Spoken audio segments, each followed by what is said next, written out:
Good morning all of you. आज मैं फिर से आप लोगों के सामने कक्षा 10 का क्षितिज भाग 2 से गद्य खंड का पहला चैप्टर नेताजी का चश्मा का दूसरा भाग वीडियो लेकर के उपस्थित हुआ हूँ। पहले भाग में आप लोगों ने पाठ के लेखक स्वयं प्रकाश के जीवन परिचय के बारे में तथा कुछ हिस्सा व्याख्या का भी पढ़ा कि किस प्रकार से लेखक कंपनी काम से हर 15वें दिन कहीं दूसरे शहर जाता था तो उस एक कस्बे से गुजरता था। कस्बा के बारे में बताया कि कस्बा क्या होता है, कस्बा कैसा था। बहुत बड़ा नहीं था, जिसे पक्का मकान कहा जाए, सो पक्का मकान बहुत नहीं थे, कुछ ही थे। एक लड़कों का स्कूल, एक लड़कियों का स्कूल था, एक सीमेंट फैक्ट्री थी, 2 ओपन सिनेमा घर थे और एक नगर पालिका थी। तो नगर पालिका थी तो कुछ न कुछ काम करवाती थी, कहीं सड़क पक्की करवा दिया, कहीं पेशाब घर बनवा दिया, तो कहीं कबूतरों के बैठने के लिए छतरी बनवा दिया। कभी कोई आता था, कभी सम्मेलन करा देता था। ऐसा ही कोई एक अधिकारी आया होगा जिसके मन में यह बात बैठी होगी, तो उसने शहर के मुख्य चौराहे पर नेताजी के यानी नेताजी अर्थात सुभाष चंद्र बोस के मूर्ति लगवा दिया। यह कहानी उसी मूर्ति से संबंधित है, अलबत्ता मूर्ति के एक छोटे से हिस्से से संबंधित है। मूर्ति टोपी के नोक से लेकर के कोट के दूसरे बटन तक, जिसे बस्ट कहा जाता है, उतनी ही थी। मूर्ति अच्छी थी, लेकिन उसमें एक कमी थी कि उस पर चश्मा ओरिजिनल था। लेखक जब भी कस्बे से आता तब भी देखता कि चश्मा बदल गया होता है। तो एक बार आया, 2 बार आया, तीसरी बार आया, तो अब उसका जो सहन शक्ति थी वो जवाब दे गई। अब वो अपने उत्सुकता को दबा नहीं पाया, तो पान वाले से ही पूछ लिया, यहाँ तक हुआ था आपसे, कि क्यों भाई आपके नेताजी कभी कपड़ा भले नहीं बदलते लेकिन चश्मा रोज बदलते हैं, ये कैसे बदल जाता है। पान वाले के खुद के मुंह में पान ठूसा हुआ था। वह एक काला, मोटा और खुशमिजाज आदमी था। पान वाले के व्यक्तित्व का वर्णन करते हैं, जब चित्रण कर रहे हैं।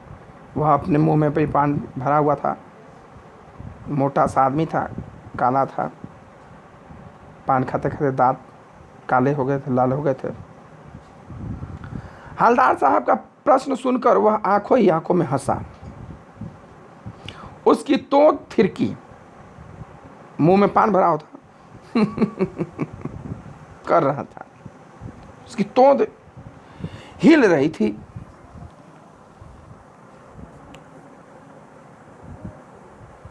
पीछे घूमकर, अपनी गुमती के पीछे घूमकर, दुकान के पीछे घूमकर नीचे पान थूका और अपनी लाल काली बत्ती सी दिखाकर बोला,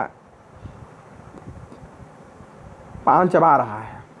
वो साहब कैप्टन चश्मा वाला कट्टा है ना, कैसा हो गया भाई? आए सब कैप्टन चश्मा वाला पू करता है। फिर हवलदार साहब पूछे, क्या करता है भाई? कुछ समझ नहीं पाए। उसने कहा चश्मा चेंज कर देता है। पान वाले ने समझाया कि भाई चश्मा बदल देता है। तो क्या मतलब, क्यों चेंज कर देता है? या आप भी नहीं समझ पाए कि चश्मा क्यों चेंज कर देता है।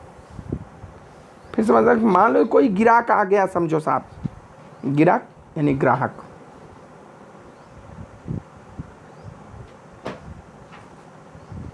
और उसको चौड़े चौखट चाहिए।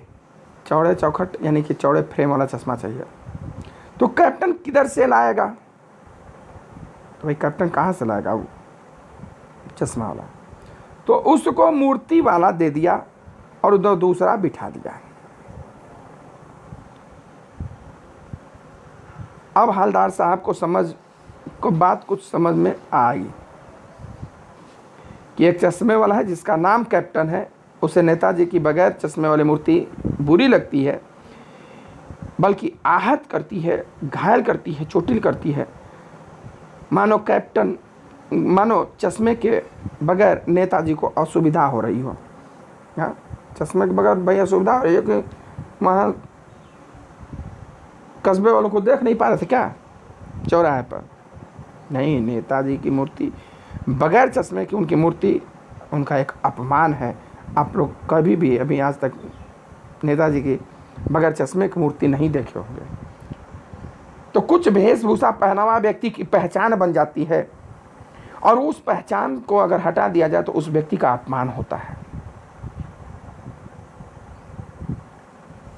तो कैप्टन एक चश्मे वाला था जो चश्मे की दुकान लगाता था। तो वह इसलिए अपनी छोटी सी दुकान में से उपलब्ध गिने चुने फ्रेमों में से एक नेताजी की मूर्ति पर फिट कर देता है। बहुत बड़ी दुकान नहीं, छोटी दुकान है बेचारा का। भाई एक अके जोड़ी फ्रेम लगा दिया तो उस पर प्रचार भी हो रहा है। कोई यार भाई मुझे ऐसे ही चश्मा चाहिए जैसा मूर्ति पे लगा है, तो ठीक है देते हैं। जाता था वही उतार लाता था क्षमा मांगते हुए, फिर दूसरा वहाँ पे लगा देता था।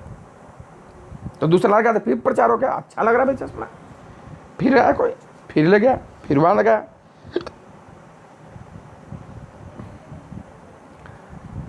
तो मूर्ति पर लगा है तो कैप्टन चश्मे वाले मूर्ति पर लगा फ्रेम संभवतः नेताजी से क्षमा मांगते हुए लाकर ग्राहक को दे देता था, और बाद में नेताजी को दूसरा फ्रेम लौटा देता है। तो वो भी कहता है, तब नेताजी हवलदार साहब कहते हैं वाह भाई यह भी क्या खूब आइडिया है।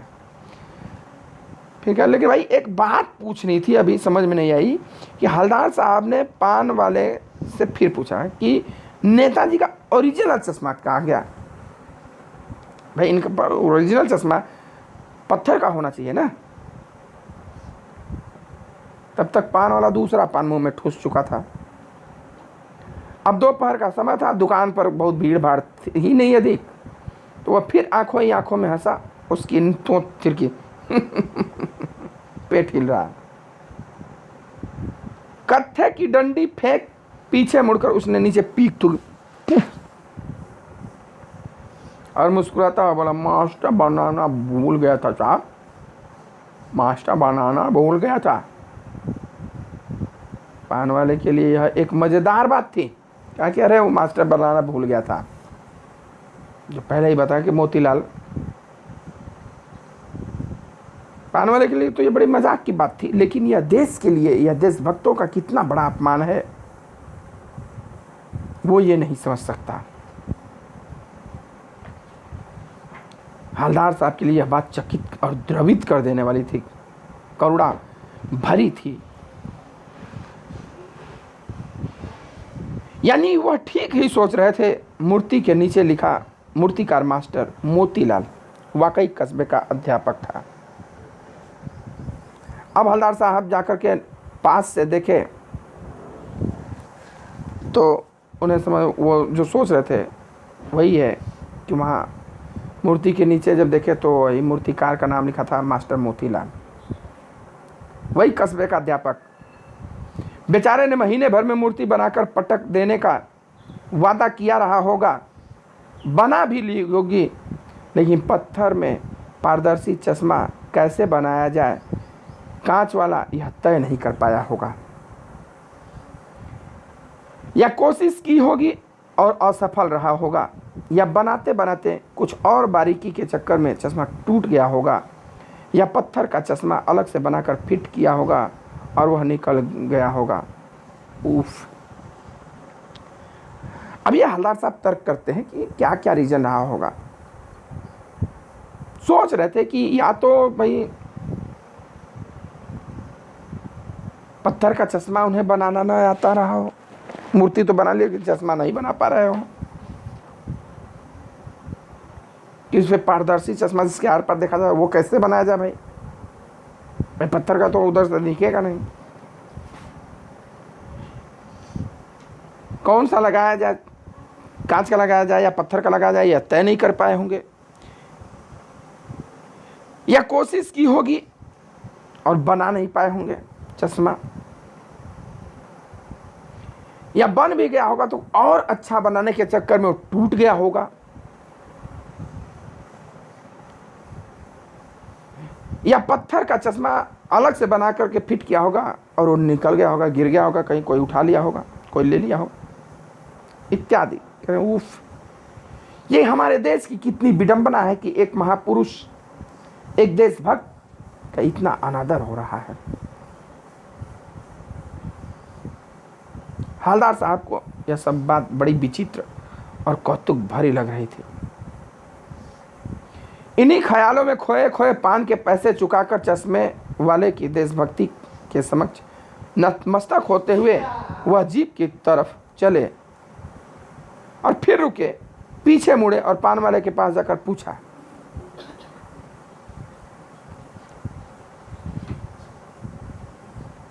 वह पान के पैसे चुकाए पहली बार और खा करके चले, और उस चश्मे वाले के प्रति, कैप्टन चश्मे वाले के प्रति उन्होंने श्रद्धा भाव रखा कि कम से कम उसके अंदर तो देशभक्ति है। जा रहे थे जीप में बैठने के लिए अपने, कि फिर उन्हें कुछ याद आया, फिर मुड़ कर के आए।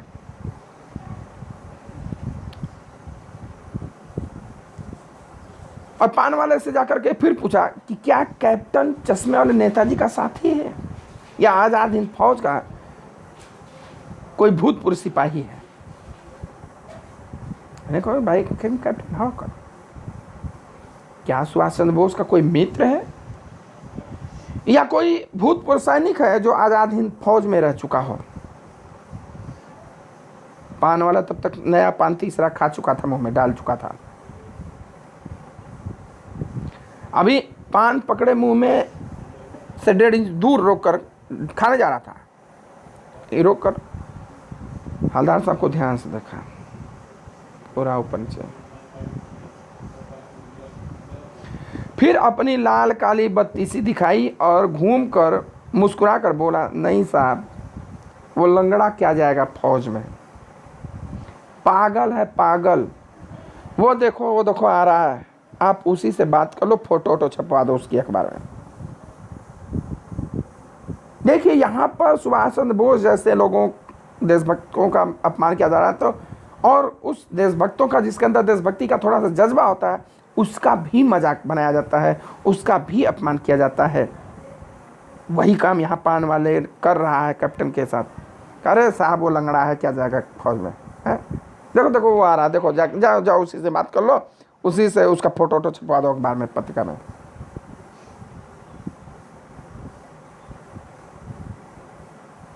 हवलदार साहब को पान वाले द्वारा एक देशभक्त का इस तरह मजाक उड़ाया जाना अच्छा नहीं लगा। किसी देशभक्त का इस तरह से मजाक उड़ाया जाना उन्हें अच्छा नहीं लगा। मुड़ कर देखा तो अवाक रह गए। जब उन्होंने कहा कि देखो वो पान वाला आ रहा, जाकर पूछ लो उसी से, जब मुड़ करके उन्होंने देखा तो ये एकदम स्तब्ध रह गए। एक बेहद बूढ़ा मरियल सा लंगड़ा आदमी, सिर पर गांधी टोपी और आंखों पर काला चश्मा लगाए, एक हाथ में एक छोटी सी संदूकची और दूसरे हाथ में एक बांस पर टंगे हुए बहुत से चश्मे लिए अभी अभी एक गली से निकला था और एक बंद दुकान के सहारे अपना बांस टिका रहा था।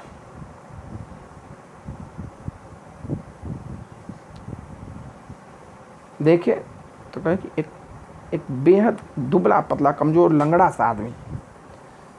इससे पहले हवलदार साहब के मन में कैप्टन वाले के प्रति जो कैप्टन की छवि रही होगी, वो एक हिस्ट पुष्ट फौजी की भांति, फौजी की तस्वीर रही होगी।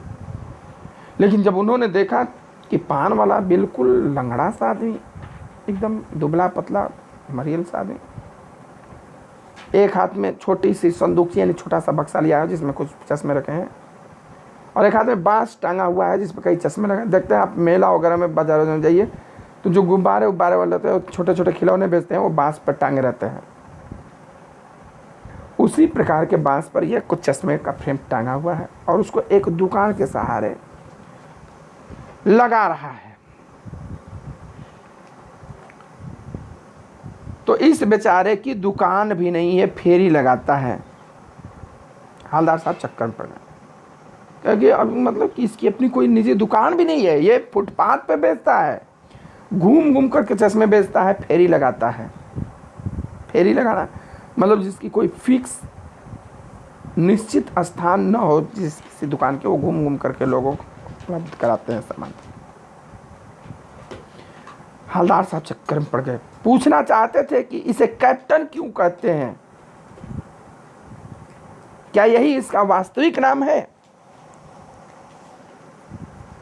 लेकिन पान वाले ने साफ बता दिया था कि अब वह इस बारे में और बात करने को तैयार नहीं है, जाकर उसे पूछिए।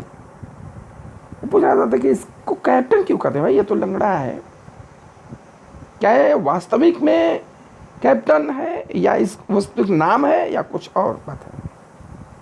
पर लेकिन फिर पूछने की हिम्मत नहीं, क्योंकि 3-4 बार वो पान थूक थूक करके बताया था। ड्राइवर भी बेचैन हो रहा था। अब ड्राइवर भी घबरा रहा था कि भाई चलना है साहब, चलना है, चलिए, बड़ा लेट हो रहा है। काम भी था। तो हवलदार साहब जीप में बैठकर चले गए। 2 साल तक हवलदार साहब अपने काम के सिलसिले में उस कस्बे से गुजरते रहे और नेताजी की मूर्ति में बदलते हुए चश्मों को देखते रहे। कभी गोल चश्मा होता तो कभी चौकोर चश्मा होता, कभी लाल तो कभी काला, तो कभी धूपी तो कभी बाबर का चश्मा लगा होता। वो हर बार देखता बदला बदला चश्मा।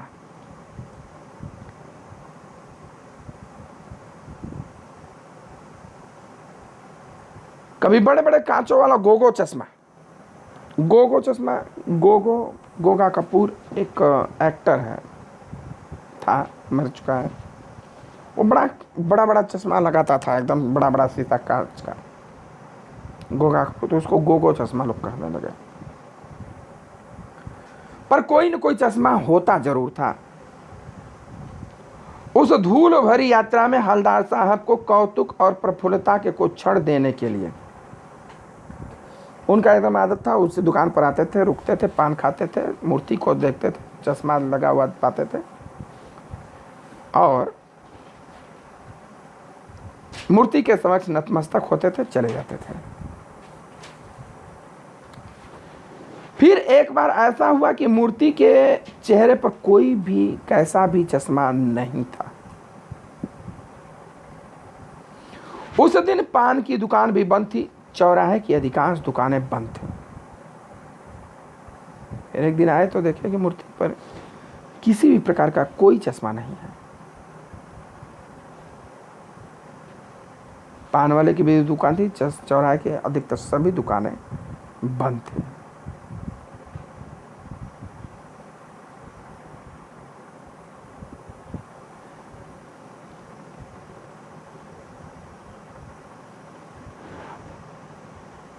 अगली बार भी उन्होंने देखा कि मूर्ति पर चश्मा नहीं है। हवलदार साहब ने पान खाया और धीरे से पान वाले से पूछा, क्यों भाई, क्या बात है, आज तुम्हारे नेताजी की आंखों पर चश्मा नहीं है? पान वाला उदास हो गया। उसने पीछे मुड़कर पान थूका और सिर झुका करके अपनी धोती से के सिरे से आंख पोंछता हुआ बोला, साहब कैप्टन मर गया। जो पान वाला बात बात पर उस कैप्टन का मजाक उड़ाता था, मजाक करता था, हंसी उड़ाता था, आज वह भावुक हो गया है। यानी कि उसके अंदर भी दया भाव है, करुणा भाव है। आंख में आंसू आ गया, पोंछते हुए कहता कि साहब कैप्टन मर गया। और कुछ नहीं पूछ पाए हवलदार साहब, कुछ पल चुपचाप खड़े रहे, फिर पान के पैसे चुकाकर जीप में बैठे और चले गए। बार बार सोचते क्या होगा उस देश का, उस कौम का, जो देश की खातिर घर गृहस्थी, जवानी, जिंदगी सब कुछ होम देने वालों पर भी हंसती है। कहें उन देश का, उस समाज का क्या होगा जो कि देश भक्तों का भी मजाक उड़ाती है, जो देश के लिए अपना सर्वस्व न्यौछावर कर दिए उनका भी मजाक उड़ाती है और खुद बिकने के लिए मौके ढूंढती है, अपने लोगों पर चापलूसी करने के लिए मौके ढूंढती है। दुखी हो गए। 15 दिन बाद फिर उसी कस्बे से गुजरे। कस्बे में गुजरने से पहले ही ख्याल आया कि कस्बे की हृदय स्थली मुख्य चौराहे पर सुभाष का प्रतिमा होगा, लेकिन सुभाष की आंखों पर चश्मा नहीं होगा क्योंकि मास्टर बनाना भूल गया और कैप्टन मर गया। सोचा आज वहां रुकेंगे नहीं, पान भी नहीं खाएंगे, मूर्ति की तरफ देखेंगे भी नहीं, सीधे निकल जाएंगे। ड्राइवर से कह दिया चौराहे पर रुकना नहीं, आज बहुत काम है, पान आगे कहीं खा लेंगे। ये अपने मन में उन्होंने तय किया। लेकिन आदत से मजबूर आंखें चौराहा आते ही मूर्ति की तरफ उठ गई और कुछ ऐसा देखा, चीखे रोको, क्योंकि डॉक्टर ड्राइवर को पहले से ही आदेश दे कि रुकना नहीं भैया, आगे चलना, कहीं पान और खा लेंगे। तो गाड़ी स्पीड में चला रहा था। लेकिन जैसे ही चौराहे पर आए उनकी आंख मूर्ति की तरफ चली गई और कुछ ऐसा देखा आश्चर्यचकित कि उन्होंने तुरंत चिल्ला कर कहा, गाड़ी रोको।